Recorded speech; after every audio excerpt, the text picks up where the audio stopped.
What's up, guys? Welcome back to Sunday Sports Club podcast with Allison and Kuch, a podcast all about sports told by a woman, and that woman is me. Hi, guys. Welcome to this week's Huddle Up. So every Thursday, we release an episode. It's a shorter, more digestible episode, and we give current up-to-date news so that you guys can know more than everybody else in your life. And obviously, we have my husband, Isaac Rochelle. The actual football player. Weird, Isaac. I'm pretty sure you're a free agent. But I play. I do this. I'm built different. So every Huddle Up episode I have on Isaac because I really feel like I can then ask the questions and we can really dumb some of this stuff down. And he knows more about football than I do, surprisingly. I know. We're all surprised. There's also just information Allie simply can't get because you don't play. So like when we talk about concussion protocol, which we're going to get into, you've never had a concussion in the NFL. You don't know that. I am pretty darn sure. So as many of you know, or as many of you don't know, Tua, the quarterback for the Miami Dolphins, had another concussion, and he went concussion-free last year, but the year prior, he had a pretty graphic concussion situation happen on the field. There were two really graphic. It was back-to-back, right? Within 4 days. Oh, I didn't know that. Yeah, he played a Sunday night game, got a really bad concussion. Like, it was really bad, stumbly. Like, it was worst case scenario. Came back Thursday. There was already a lot of controversy about him playing. And then during that game, he got a really, really, really, really bad concussion against the Bengals. So that was back in 2022. And now in 2024, he just had a concussion against the Buffalo Bills. Yeah, and just to add more detail, you get concussions, but then there's not saying it's worse, it just looks different where like your fingers and like your whole body tenses up, like it's almost like a seizure, but it's a concussion. So he had one of those, so just super graphic concussion. Yeah, extremely scary. And ever since he got his last concussion, a lot of people have been giving their 2 cents, giving their opinion. Everybody seems to have an opinion these days, including me. Well, we know that. We know. So because of his concussion, a lot of people have been commenting that he should maybe consider retiring from the NFL because at the end of the day, football is a game, it is a career, but your health is forever. I actually kind of touch on this in this week's Sunday episode. I kind of talk about like health and concussions and like the fact that I'm married to my husband. So when he finishes his football career, like I am still with him forever. So what is your take on it? I think about concussions all the time. We've had a bunch of concussion conversations. Like my whole career, it's been something that I've thought about. A lot of players think about it all the time. It's not like we never discuss it. So it's tough to see. I think also because it was such a graphic concussion in the sense that like you see it and you're like, wow, he's not okay. That makes it tough. Should he retire or not? He's a grown man. Like he can make his own decisions. We do have a whole life. Now, do you think in the concussion talk, do you think a wife has the capability to have an opinion, be like, I want you to retire? For sure. I feel like if I had one concussion, not comparing it to his, but if I just had one concussion to the point where it visually was that like bad, graphic, I feel like you might be like, you should be done. It's scary. I definitely feel for his wife, and knowing that they have kids, I would be terrified. I mean, I'm not here to scare anybody. When you marry somebody, you want to spend the rest of your life with that other person. So the idea that like CTE and I feel like there are so many research studies, There's a lot of information. So I feel like that would scare the shit out of me. I don't know. Like when I first got in the league in 2017, concussions were not like a huge deal. I mean, they were like, that's when the research was really starting to pick up. Yeah. But it wasn't to the extent that it is now. Like you still had a lot of lingering coaches that were from old school mindsets. You had players that had been playing 10, 12, whatever years. Like they were in two-a-days. Their concussion protocol was irrelevant. So things have definitely changed. So it's weird now that it's such an open conversation. Whereas back when I started, I feel like you were like soft if you were like, oh, I have a headache. Ooh. For sure, especially in college. Like college was even worse. You think coaches looked down on you getting a concussion? For sure. Now, I'm not saying like specific coaches, but you have coaches that have been coaching since the 80s. And then you have a young dude who's, 19 or whatever, 20 years old, and he comes to training camp and he's like, I have a headache. They're like, stop being soft. But you're saying you think the NFL and college football and all these coaches have grown to care Everything has changed. Everything with concussion protocol has changed. The NFL is up to times on it. College obviously is up to times on it. You see it with the CBA. You don't have two-a-days. You don't have these things that are really, really unhealthy when it comes to concussion protocol, and guardian caps. I was going to to say, I feel like they're also throwing money towards guardian caps, which if you guys don't know what a guardian cap is, they're the big marshmallow looking pad that goes on top of a football helmet. And some players have started utilizing them within the football game and the actual game. I saw a lot during preseason, but some are still wearing them during active season. Yeah, here's what's crazy about guardian caps. If guardian caps looked cooler, everybody would wear them. Like, aesthetics and the way you look in football is still such a big part of it that that's so stupid. it is really stupid. I mean, think about helmet choice, all these things. Like, guys look into that. If a guardian cap didn't look like you had a marshmallow on your head, I promise you more people would wear them because we're thinking about concussions. Yeah. We're actually going to be touching on a few things around football that kind of remind me of high school. That kind of reminds me of high school because if they were cooler, more guys would wear them. But for the people listening, I think we should briefly touch on what CTE is because I'm not sure a lot of people listening to this would know what that is. We don't have to get into it. If you guys actually want, I think there's like, isn't there a movie on it? Yeah, it's funny. Or a documentary or something? I haven't watched a movie because it gives me anxiety. Like, I don't even want to watch it because it's like scary. I don't want to watch it. Fortunately, I've only had one diagnosed concussion. I've definitely had another concussion other than that, but only had one diagnosed. But CTE is, we could look up the word, but it's just like chronic something where it's basically like your head getting hit over and over and over and over and over again. And then that causes chronic traumatic encephalopathy or something. Yeah. So basically it just, it's linked to repeated trauma in the head. Yeah. For a lot of people, it'd be like changes in behavior, like whatever. It's like not necessarily forgetfulness, anger. I think it's less forgetfulness and more actually just like personality changes. I think that's the biggest thing. So you've had one concussion documented in your career, and I briefly remember this experience. I was pretty down bad. Yeah, you couldn't have the lights on. I remember that. And so during the time of your concussion protocol, you didn't go to practice. You just kind of like laid in a dark room and you couldn't watch TV. So it was literally like you just laying there. Yeah. I mean, I can only remember a handful of times in my career where I felt like that. But yeah, I was definitely down bad. I mean, and again, that was in 2019. So like even from 2017 when I first got in the league to 2019, like things became more serious. Yeah. Like I've been in numerous situations since 2017 where you're on the sideline and I'm like, hey, like, bro, you should go get checked out. Yeah. Like where we have those types of conversations. So like if a guy takes a tumble on the field and is slow to get up, you think other teammates are... It happened to me during the Browns. I won't say who it was, but there was a guy who got put in concussion protocol because I was on the field walking by him and he was like woozy. And I'm like, bro, like you need to go get checked out. Like this isn't, it's not that serious. So what is concussion protocol then? What does it look like? So let's say you get concussed in a Sunday night game. So in theory, if you get concussed in a Sunday night game, you could play on a Thursday, which happened to Tua, but there's a whole process that you have to go through. So like you have like a baseline test that you take before the season. And then when you get concussed, you take that same test and they compare it. However, there's a lot of really subjective things with it. Like you have a questionnaire that's like, how do you feel? Like, do you have a headache? Are you having sensitivity to light? So that piece is a little bit more subjective, but you're getting evaluated by a neurologist. They have a third-party neurologist that comes to the game and is on the sideline, not affiliated with the team. Oh, wow.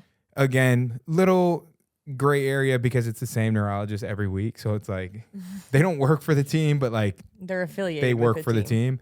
But who's giving them the paycheck? Yeah, not. I don't think they're paid by the NFL. I think they're like a true third party, like. Well, someone's paying them. They're not going for free. Someone's paying them. But I will say the NFL, when it comes to concussion protocol, I think the issue with guys getting concussions would be guys not reporting them. I think the NFL does a good job. If you have a concussion, they're not trying to throw you back out in activity. No. So the bigger issue is like guys getting them and being like, no, I want to be back playing. Like I guarantee you when Tua went back and played on Thursday, he was like, I want to play. For sure. So... But that's where it gets a little problematic because they need to work on your best, like for your best interest. It needs to be like, even if I want to play, you look out for me. Tua has no plans to retire though. Yeah, I don't blame him. He's a competitor. But here's a fun fact. He's one of the highest paid quarterbacks. If he chooses to not play and is quote unquote forced into retirement because of this, he gets his full contract. Oh. He gets everything. So it's just him. I'm not going to have an opinion here because No, it goes without being said. Obviously, I would be like, no, just retire. But that's also like, you could say that to like you, like, oh, you're not on a team, just retire. Like, literally, I have had one concussion. I've had no surgery. I've played every game pretty much that I can play. On paper, and I played 7 years, made good money. My wife makes more than me. Why would I play? Honestly, why would I play? Are you retiring? No, but I'm just saying, like, that's the same thing with Tua. Like, oh yeah. No, I feel like it goes unsaid. Like, there's a love of the game. There's a love of being competitive. That's what makes the game great. Yeah. He should definitely consider taking the rest of the year off. I will say that. He should seriously consider like multiple weeks, months just away. Yeah. Because he does need to give himself time and space to think about this, and he needs to heal his brain. It's scary. Well, speaking of quarterbacks, I feel like we should move on to Caleb Williams. Yeah. So Caleb Williams is a rookie. Yeah. Here's the deal. I'll say what Caleb Williams would say. He's had a tough start to the season. And he would say that in any of his interviews. He is the rookie quarterback for the Chicago Bears. More than just the rookie quarterback. He was the first overall player taken. Draft pick. So everybody said he was the best player in college football last year. He's come in, got drafted to the Bears, and really not started off well at all. It's almost like a Bears curse because they got Justin Fields. He didn't start off well. Statistically, they're kind of like starting off the exact same. And we watched Sunday Night Football this past week, and Caleb Williams, obviously quarterback for the Bears, was playing. And it was very interesting to see as just a viewer how his teammates reacted to him playing. Yeah. I go back to the high school comment because you could see guys like moping on the sidelines. Caleb Williams was moping on the bench. Puts a lot of pressure on your coach. Eberflus is their head coach, and you have to address it. If there's issues in the locker room with guys not feeling like certain guys are playing up to par and they want changes and then you're not winning, there's a lot of issues. They did win week 1. They beat the Titans, but really Caleb Williams didn't score. He had 90 passing yards. A lot of rookie mistakes. And then they come back and lose. I'm also saying that from the person sitting on my couch, so I just want to put that out there. No, but it's true. I mean, offensively in 2 games with the number 1 player in the draft, they have essentially had an irrelevant offense. So they're going to have to get going. So this past Sunday, he threw 2 interceptions and was sacked 7 times. Yeah. Do you think any of that falls on the offensive line? For sure. However, Tom Brady is not a mobile quarterback at all. Tom Brady, when he was playing, was like one of the least sacked quarterbacks. Because you got to have pocket awareness, pocket presence. It's way more than like how athletic you are. It's like not me thinking I was like, oh, pocket awareness. You're like, no, it's pocket presence. I think that's actually like a score on Madden, like what a quarterback's pocket presence is. Interesting. So that's just like being aware of like what defensive players are running at you, when they're running at you, from what angles. Checks. Because the thing is, this is for people that don't know. If you're the quarterback, you're driving the car. So just like you turn your turning signal on, you do all these things. A quarterback I would much rather be the passenger princess. You are every time. A quarterback's looking at a defense and he's saying, we should check this. We should check this to a run. We should check the protection where the center is going to slide to the right. Whatever. You guys, that's kind of irrelevant info. But he's driving the ship. So if he's... I thought it was a car, Isaac. He's driving the go-kart. So if he's not on point with his checks and everything, it causes issues. So maybe the O-line could be playing better. Maybe it could be him. It could be a number of different things. Yeah, but he has a lot of hype because first pick overall. A lot of hype, a lot of money. A lot of eyes on you too. Oh yeah, he is getting paid a lot of money. Yeah, relatively cheap for a quarterback in the NFL, but yeah, he's... Speaking of a lot of money, there were some fights involved with the Texans-Bears game. And I just want Isaac to give a little 2 cents because you see these NFL players fighting on the field and you're like, not even on the field, on the sidelines. And you're like, why are you punching that guy in the face? Like, he's wearing a helmet. So if you punch a guy in the face, how much are you fined? Yeah, it's between $20,000 and $30,000. Here's the deal. What's the point? Wait until he has his helmet off and then go for him in the parking lot. No one's going to find you in the parking lot. Meet him in the parking lot. Meet me in the parking lot. Allie's not fighting anybody in any parking lot. Allie's lit all 5 mimosas in the like. This is pre-child days. Yes. Yeah, but the NFL doesn't want people fighting. Like we already talked about concussion. So there's moms sitting at home watching football games with their little kid, and they want those moms feeling comfortable with their kids playing. So if you think the NFL is thinking of the families when they are finding these guys? I think the NFL is like, hit, that makes us look bad. I also want 30K. Give me 30K. The money's donated. They don't get the money. Oh, wait, really? Yeah, all fine money's donated. They don't even make it. Wait, so your $7,000 sock fine donated to who? Who do you think it goes to? I don't know. I was assuming Roger Goodell's pocket. It's all donated. The NFL truly it looks bad. Like, you don't want a bunch of dudes like fighting on the screen and then running full speed into each other, getting knocked out. So then what's the excuse for when they fine you $7,000 for your socks falling down? It's ridiculous. It's actually ridiculous. Do you think it's because they want you to uphold an image and it's like, yes, your shirt's not tucked in, which is also a fine. You can also get a fine for not having your shirt tucked in. The NFL there's an image to uphold. You have a lot of people that look a certain way that like they don't want like dressing bad on screen. They don't want them wearing jewelry on screen. They don't want them fighting on screen. So like, yeah, it is. Like, here's a uniform policy. You guys all need to look the same. So when they turn on the TV, it looks good. And there's very much an image. There is a uniform policy that's super strict. Super, super strict. So, speaking of super strict, the coach for the Los Angeles Chargers, Harbaugh. Anyways, hardball. They are 2-0. They are undefeated right now for the Chargers. For the first time in 12 years. Yep. 4 of those years I was there. So last spring, Jim Harbaugh, Chargers coach, he vowed that in a league dominated by quarterbacks, receivers, and pass catching tight ends, his Chargers still viewed offensive linemen as weapons. Yeah. I mean, J.K. Dobbins is a running back. The dude's having an unbelievable season. Like, unbelievable. But the reason that they're going to be good, and I was not massive on the Harbaugh hire. I didn't know like how he was going to convert from college. I went to Michigan State, so I'm not a U of M or their football coach fan. You just never know how college coaches are going to convert to I said translate. To pro. Convert. Same thing. It's a full conversion. So I didn't know how it was going to be. I knew he was going to have like the rah-rah, run the ball. We're going to be hard-nosed because that's very college. The thing that's really going to help them out is as they establish their run, for the girlies, you guys can talk about this and know a lot about football. They're going to establish their run early in the season, and that's going to help their high-paid, superpower quarterback, Justin Herbert, later in the year because teams are going to play them, and they're going to be like, we got to stop J.K. Dobbins. They got a great O-line. You lost me at high run. What does that mean? Meaning, like, if they establish their run game. Yes. And so like running instead of throwing the ball. Correct. And a team plays them and they go, man, we really know they can run the ball. They're going to be like, we have to stop the run. But then you have Herbert who can throw. So defensively, you're like, they're focused on the wrong things. So like it makes your offense balanced as the year goes on. Right. Does that make sense? Yes. So would you call him an old school football coach?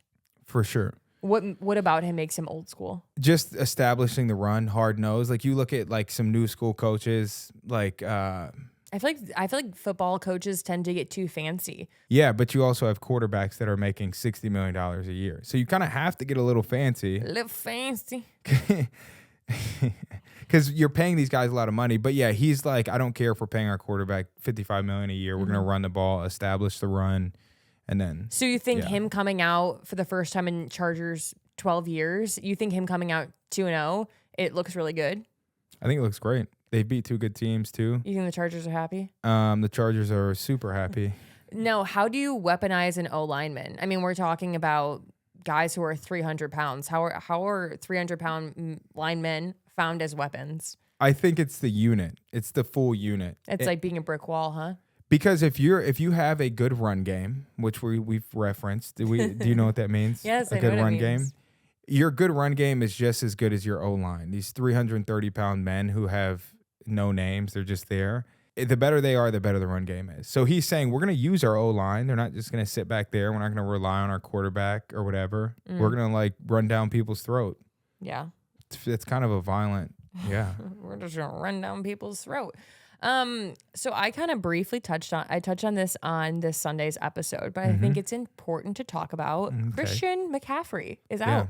CMC. So he's the running back for the 49ers. and he is out for at least 4 weeks because he got placed on IR. So what is IR? Injury reserve. So before we say anything about Christian McCaffrey, he is one of the best running backs in the NFL and has been historically, like since he's been playing, he's been one of the best. Mm-hmm. He does get injured a lot. A lot of players get injured a lot, but not Isaac Rochelle. I mean, I'm not on a team. Like, what? I'd rather be on a team injured than at home when you're healthy. sitting on the bench. Yeah, so that's what all the Instagram warriors and TikTok warriors say. But I kind of agree. Is he on injury reserve? Yeah, they place him on injury reserve. So how long is he out? So with injury reserve, it's a minimum of 4 weeks. 4 weeks, and then basically once he gets off of injury reserve, they have to cut somebody, and then they'll put him back on the roster. So he's not technically on the roster. He is, but he's injury reserve. So Christian McCaffrey getting injured and going on injury reserve allowed somebody else in the NFL to get a job. Yeah. Nice. Somebody else came up, but it's sad because that person, unless they get some crazy opportunity and show out, like they've been there. Yeah, so he... Wait, it happened to me with the Browns. When yeah, I know. When Chase Winovich got put on IR, they activated me, and then he came off IR, and you got cut. Yeah, I went home salty. But in good news for the 49ers, they drafted a rookie, Jordan Mason, and he's been playing incredibly. Randomly. Honestly, like nobody expected Jordan Mason to be doing what Jordan he's doing. Mason's like, that's not random. I've been working for this. Do you have how many rushing yards he had last game? Through 2 games, he has amassed 247 rushing yards. That's great. That is great. The most rushing yards by a San Francisco player in their first 2 career starts in franchise history. It is great. So here's the fun fact. This is the juiciest of the facts. Can I talk about it first? Christian McCaffrey is getting paid a fuck ton of money. Christian McCaffrey signed a 2-year extension with the 49ers worth $38 million. Okay. And included a $14 million signing bonus. So there's $24 million guaranteed. Jesus Christ. How many games are there in the NFL season? 17. What is the rookie minimum? I think it's like 780,000.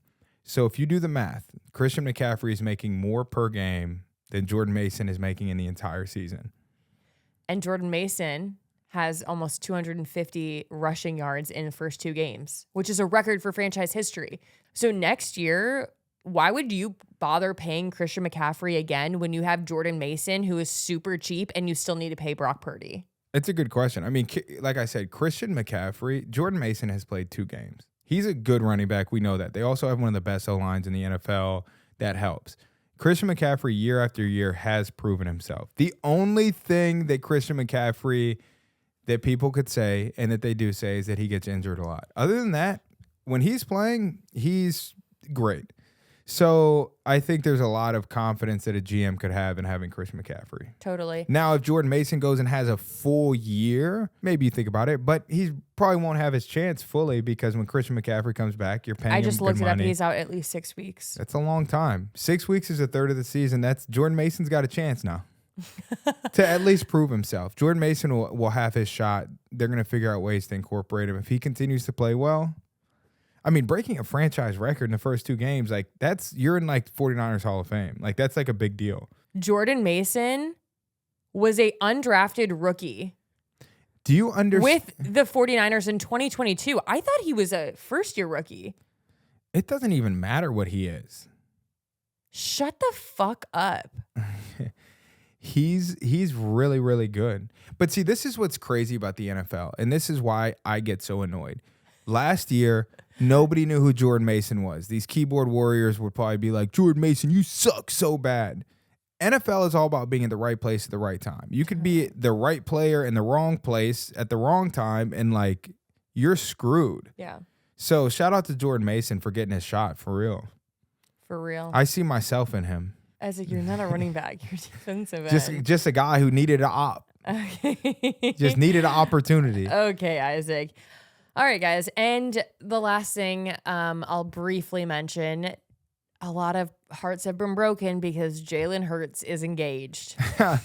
The OG I find light it skin. so funny because a lot of women, maybe some men, find Jalen Hurts one of the most attractive guys in the NFL. I think he's objectively an attractive person. So like last year, you probably would have put him at 2. For sure. Isaac, you're always number 1. Number 98 on the field sometimes, and number 1 in my heart. Sometimes. On your lip? 96 with the Raiders, 90. I was 95, 96. Wait, what 90s numbers have I been? 91, 95, 96, 98. That's it. Yep, and 90 with Notre Dame. Anyways, so Jalen Hurts is engaged. A lot of people are brokenhearted about it. Are they? We love. You guys, be for fucking real. We don't actually care if he's engaged or not. And I think a beautiful couple is like a cute love story. No? You're looking at me weird. I haven't seen his full fam. I'm sure he has a beautiful family. Yeah. I don't know if he has a kid. I don't know, but his fiance is stunning. He gives father figure vibes though. Like he probably is a girl dad. It's okay. You guys still have Joe Burrow. Everybody is obsessed with Joe Burrow. Joe Burrow's a stud. He's also dating a girl, so he is taken. But speaking of Joe Burrow, the Bengals kind of need to figure it out. There's some drama with the Bengals too. We could deep dive in that, and I'm not talking about TT, do you love me drama. I'm talking about some drama within. You could just see it on the sideline. Didn't a guy throw his helmet on the sideline? Helmet's getting thrown. Look, I don't know why you're throwing your helmet. That's another conversation. How much is that fine? If you take off your helmet, you get fined a ton, and it's a penalty. But a lot of frustration in that. I guess we'll just have to watch out. So hopefully you guys learned a little something in today's episode that you can go and brag about this Sunday. I hope you guys enjoyed this episode, and I hope you enjoy these Huddle Up episodes. I think they're the most fun for me to film. 1, because I have Isaac, so like I have a little support system here. But 2, because I actually feel like we're able to get into the nitty gritty of football and like the current up to date news in sports. So keep an eye out on the Bengals. The Bengals? Oh, on the drama. Yeah, on the helmets getting thrown. Sorry to all the Jalen Hurts lovers. And we'll keep an eye out to see how Caleb Williams. You got to give him a little tease too. Like, I mean, this is up to date, but you have podcasts that are coming up that are going to be in the gauntlet. Anything good worth waiting on? I mean, we got Colton Underwood coming on the show. We have my sister coming on the show who canceled a wedding with an NFL player. We have a ton of really good interviews coming up, and some I'm really excited. Olympians. Yep. We got a lot of good episodes. So if you guys aren't subscribed to this podcast, 1, be sure to go and subscribe wherever you get your podcast. 2, leave us a review because I need validation. One of my love languages is words of affirmation. Granted, I am all of them. That's not true. You are not words of affirmation. I'm all of them. I know for a fact you're not words of affirmation because I'm good at that. I am acts of service. So go and leave a 5-star review and follow us on all of our socials. And because I'm going to be putting up some Q&A boxes for you guys to ask questions to some of these upcoming guests. But with all that being said, I hope you enjoyed today's episode, and I look forward to seeing you every Sunday and Thursday wherever you get your podcasts. See you guys later.